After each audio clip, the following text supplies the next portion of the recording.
the Daily Trust, we have this one. 2023, Tinubu Atiku set for epic battle with about 3 riders. APC shop for running mates. Oshibaju, APC PDP shop for running mates. Oshibaju, that one, others have nothing to fear. Ashiwaju. It's a 2-horse race. Kwakunso, Obi stand no chance. Dons. Those are the riders. And from the same newspaper, we have this one.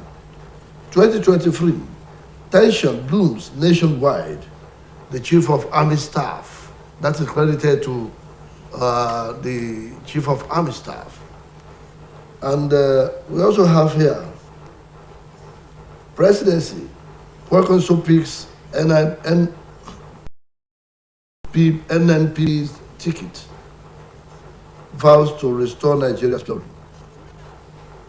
And that is coming from the Daily Trust. We now go to this Daily Sun newspaper, and from the front page of the Daily Sun newspaper, it parades quite almost the same headlines, though with different semantics. Atiku PDP governors meet, overrunning meet others. Presidential election. Tinubu PDP open fight with about 2 riders. Ex-Lagos governor promises to remove opposition parties' vehicles after clinching APC ticket. We sympathize with him, says PDP. Then there are some other ones there, but I want to take this one. It is very important. Anxiety as Nigeria's debt hit 41.6 trillion naira. That is coming, all those aforementioned are coming from the front page of the Daily Sun newspaper. We now go to the Vanguard newspaper. From the front page of the Vanguard newspaper, we have this one. APC, the gameplay by governors, NWC that gave Tinubu victory. That is coming from the front page of the Vanguard newspaper. And above the masthead, we have this.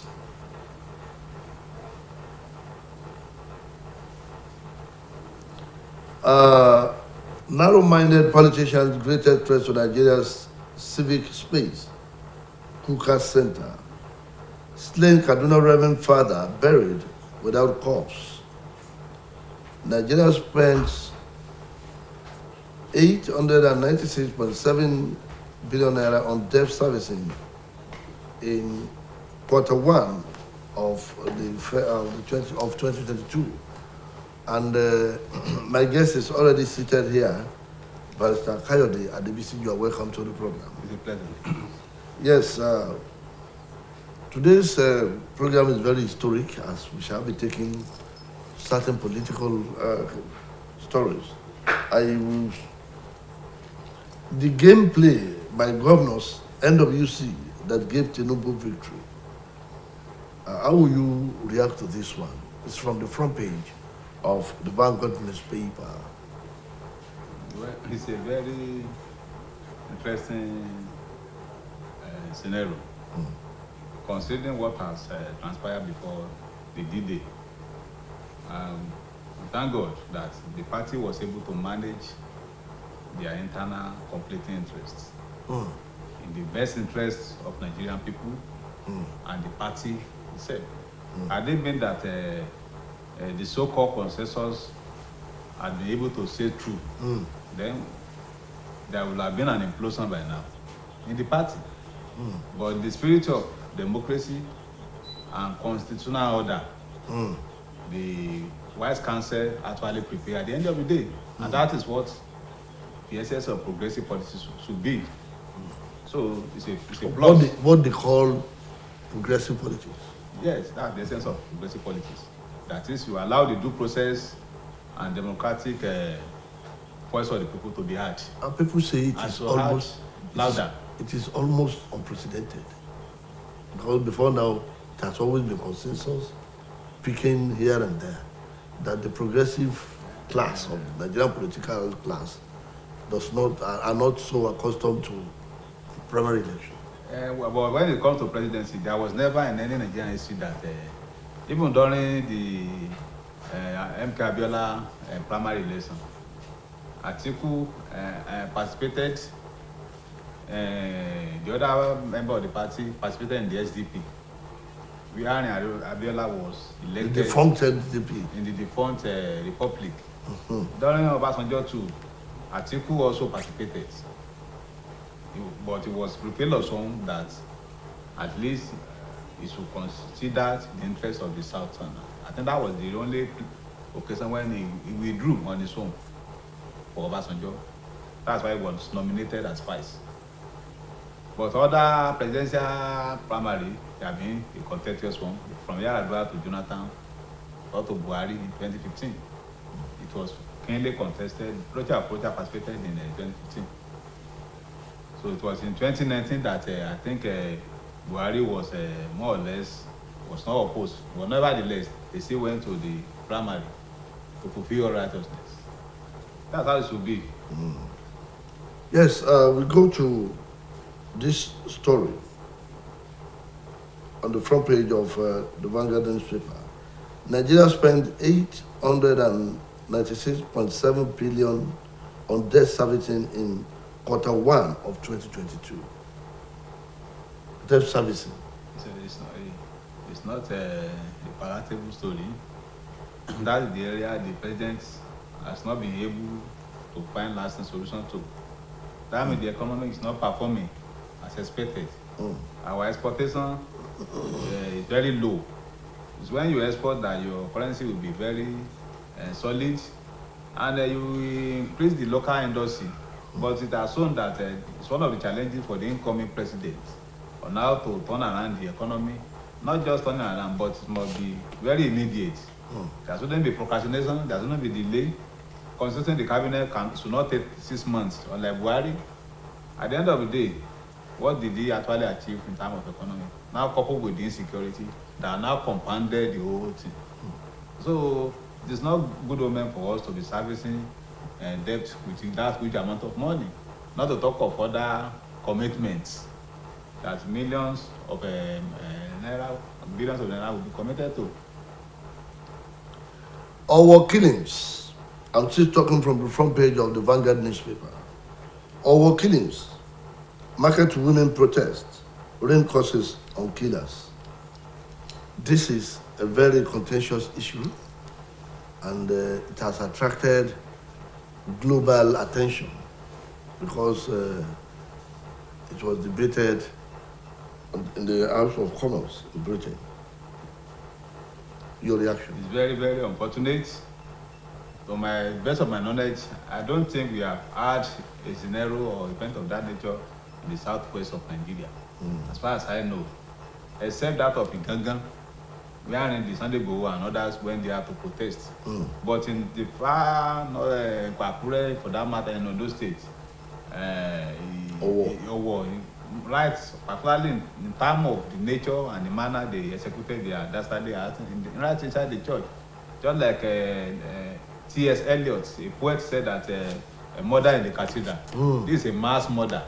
But it's very unfortunate that the Catholic leadership and the government of Ondo, they were arguing about figures. It's not the issue of figure. It's like you are further depressing the victims or the family. Yes. You are making them more sad. Why are you talking? If whether it's 22 or 35, are they not human souls? So by now, we should invest heavily on the technology. The churches and other public institutions will have their own technological devices erected. Even before these people came, you should have in the offering what was likely to happen. You have the premonition. But in this particular case now, over 100 million have been donated to them. We are waiting for how they are going to spend it. They should first and foremost cater for the education of the children who have become orphan one way or the other, and some other victims. Then the other parts will be used for erecting a technological gadgets there, so that in the near future, such a thing will be forestalled. And the government of the day should not just go and build a park and call and name them after them in their memorabilia, but actually, government of Ondo and other government for that matter should not wait until another one happen in terms of having a reactionary approach, but by way of proactive measure, they should by now invest heavily on technological devices. Even within the cosmopolitan city, we should have it. So that is the essence of now justifying further the security vote we are dictating every month. Why are we not having it, even in Osun State, even in other part of the country? And because there is always a security vote every month, so that if there is sabotage, we know who is now sabotaging that effort.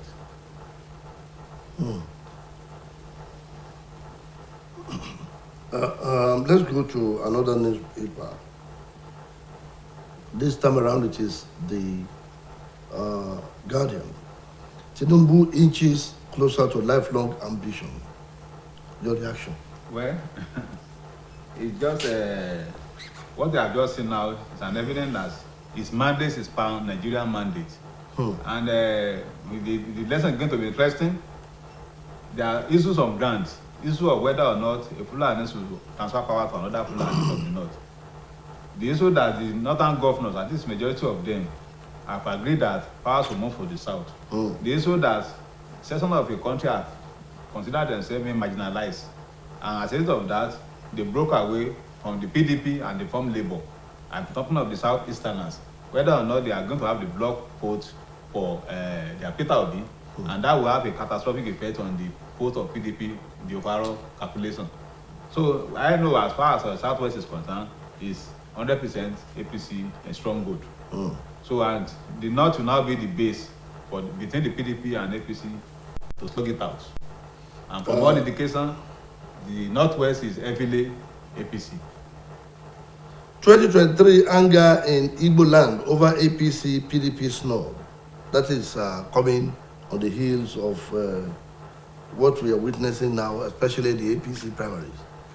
The Igbos are angry that they are the APC and PDP snub them as far as the presidential ticket is concerned. And their statement will be more justifiable if it were directed to the PDP, because they have been serving the party from the 1999. The bulk of the votes they have been releasing, be churning out, goes to PDP. They should direct that to the PDP leadership that for all our commitment and loyalty to this party, you still not consider us worthy.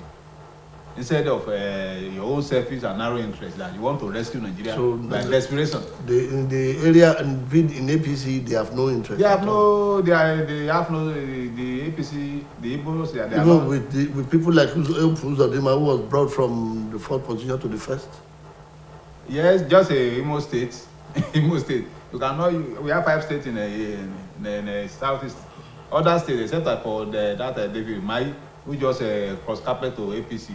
But in terms of the real support, it's in the Southwest, APC. So it will be more wiser and more politically correct and justifiable to turn the power to that Southwest. So they should work ahead of the coming elections. And not Southeast. And not Southeast. Even South even participated. Like on the past feast, everybody will be asking for more. Our massacre, perpetrators not unknown gunmen, ACF, that is Arewa Consultative Forum. If they are not unknown gunmen, by now, if you are totally a developed country, we should have known the clues where these people are from. The governor of Ondo said they are from Mali. What is the basis of his conclusions? What does he have in his offering? How did he arrive at that? Even the Nigerian DSS, other security military, they have not given us any tips. And the bullet they recover from the scene of the crime should have been analyzed by now. If you have a ballistic center in Nigeria, who manufactured that ballistic, so that they can trace the manufacturer and eventually they will be able to trace the buyer. That is the essence of being an advanced country. But for now, everybody will just be saying this, so that they are from Mali, they are from that. So That is not what people want to hear. They want to hear that these people are brought to justice. From the Nation newspaper, we have this story above the masthead. 536,132 out-of-school children in Katsina. In the modern day Nigeria, where education has always been a daily talk in every discourse. And we still have this large number of out-of-school children somewhere in Nigeria. What is your reaction? My reaction is simple. Nigeria is never a nation. It's just a nation state. And if you know, it started from the Royal Niger Company. So from that, they transmitted Nigerian name to Niger area. Yeah. So these people, they have different culture, beliefs more or less in the Arabic culture of life, which does not even allow much of Western education. This is only changing gradually. Now coupled with the level of kidnapping where they are collecting other millions of naira. Do you think those children will not just can collect millions of naira? They will leave that mentality. The essence of education is just to get money. So they will leave the school. And the elites, they are not doing enough. The elites are supposed to actually make it as a matter of duty for them that let me sponsor this number of children per year, per session. And they are, but it's only they are only using for electoral materials that we are more than the South. Any other thing, that's the problem we are facing. They are not keen. These children, they are not keen in going to school. They are only being forced. See what happened about the lady that was lynched for the so-called blasphemy. Are they not a college student? Do they have the education? But they are not. They don't believe in this education even you are giving to them. Let me just go there for going their sake. Not that they are developing. They are not developing along that Western education or Western values. They still believe in their own values that it's more superior. Yes, let's go to this one from the front page of the Leadership newspaper. And death toll in Owo, Kajuru killings, 72. Ondo plans mass burial. That is what I want us to take a look at.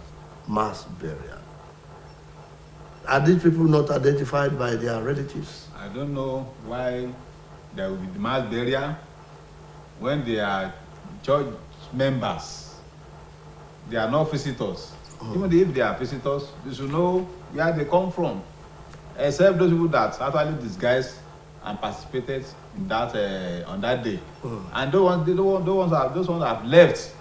So why mass burial? They should be given a decent burial. They should be able to identify them, having each covering for each one of them. Is against their dignity as persons, because the law says that even the dead body should be respected. You don't treat them anyhow. They are just 35. The other one that when it happened in the northern part of the, we also saw it on the telephone screen where they have this military officer, about 40 of them. The military officer were given different coffins because they were identifiable. How possible are this one are not identifiable? They just come to church from nowhere.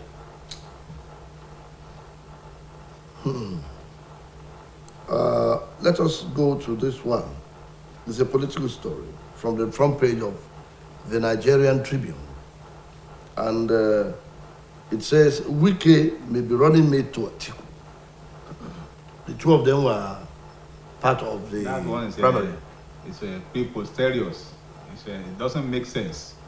How? It should go to north now. South. Wike is from the south. How can you not pick a political leader? Putin cannot even think of that. So it should go to the northeast if they know what they are doing. And everybody have been mounting Dogara. It's a Christian Hausa man from the northeast. No, we are talking about the PDP. Okay, voting for the PDP, yes, it's possible. And it's even more advisable for them because he came second in the primary. That means he has some kind of political clout and followership. But you know, for the person you know them, they will still be having one negativity or the other against him. That in terms of loyalty, can you trust him? We do not torpedo you. Because that's number one issue they will consider in politics, loyalty. That somebody that actually almost torpedo your political ship, if not for Tambuaism that came in at the late hour, he will have emerged as the flag bearer, standard bearer of the party. So it may be one of the, but their own national working and then NEC will also be the final arbiters as to who is going to be the running mate. Yeah. But for APC, as I said, actually it should be Northeast and a Christian. Yes. This one from the APC. I am from the front page of the Blueprint newspaper. I'm intoxicated by APC presidential ticket, Tinubu, with these riders. I never expected victory. Exercise compromised Bello alleges. Lord's co-contestants blame PDP for poverty insecurity. Lawan Atiku Omar Agege, Majabia Mila Oyetola had victory. Your reaction? Well, everybody will be intoxicated. Every peace-loving and progress-loving Nigerian will actually be happy about the emergence of Asiwaju and the flag bearer, because the man is, time of experience is loaded, and is somebody that we can say is not an unprepared president. He is the president that has been prepared for the presidency of Nigeria. So he has his master plan already rolled up, and he will swing it on action immediately he gets into the office, so that Nigeria will immediately be seeing the effect of his presidency at the right time. So this is time for all members to close ranks and work together with him for the final battle between the PDP and APC to be won by the APC. They should come together. Yes, before we go on the program, let me take this one from the Punch, from Daily Sun newspaper. I just asked, Tinubu is shopping for running mate. Atiku is also shopping for running mate. How do you see a running mate imagine from the two camps? Ordinarily, consensus may not work for running mates in both camps. Are they going to do another primary? Yes, consensus may not work, but in terms of APC, the input of Mr. President is very paramount. If he advises the party on a particular party member, particularly the person should be the Northeast, because the Northwest have had a lot of privileges to hold sensitive posts in Nigeria, and Northwest between North Central and Northeast for APC, and for PDP they may likely also go to another kind of election or primary if there is no agreement as to a particular person in the party. So, but for APC, I know they may not need any primary again, because actually they have been suggesting Dogara. Maybe perhaps that's the reason why he defected last year to APC. So, in terms of APC, in terms of Tinubu for as a person, he is a man that always prepare ahead. He has plan A, plan B, plan C. He knows what will happen, so that he will not be the one that will be at a fix or confusion in dilemma. He will provide solution, and whatever he said, he will also listen to his own opinion. Yes, his opinion is very important. It's very important. Yes, dear viewers at home, this is where to draw curtains on today's edition of the newspapers and OSBC television. I want to especially thank my guest on the program, President Akayo de Adebisi. He has been speaking very, very, this time around he's talking like a politician today. We are all political animals. You should not stay aloof and be watching, or to don't look. Yeah. When our destiny are being determined. No. Yes, on behalf of the producer of the program, Oluwatoyin Yusuf, and the executive producer, Akinola Olabi, Babatunde Bolatito is my name. Good morning.